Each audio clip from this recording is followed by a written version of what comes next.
ঐক্যমত কমিশনের সাথে সংলাপে বসবে ইসলামী আন্দোলন বাংলাদেশ। 7ই মে বুধবার বিকাল 3টায় জাতীয় ঐক্যমত কমিশনের সাথে সংস্কার বিষয়ে সংলাপে বসবে ইসলামী আন্দোলন বাংলাদেশের প্রতিনিধি দল।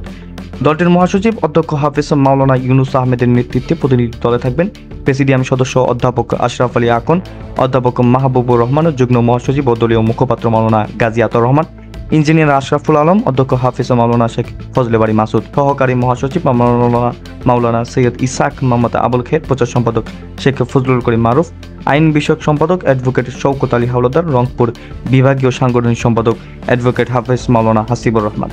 ইসলামী আন্দোলন বাংলাদেশ রাষ্ট্রের চরিত্র বদল থেকে শুরু করে সংবিধান, রাষ্ট্র কাঠামো, জনপ্রশাসন, পুলিশ সহ প্রতিটি কমিশনের প্রস্তাবের উপর মৌলিক কিছু প্রস্তাব দিয়েছে।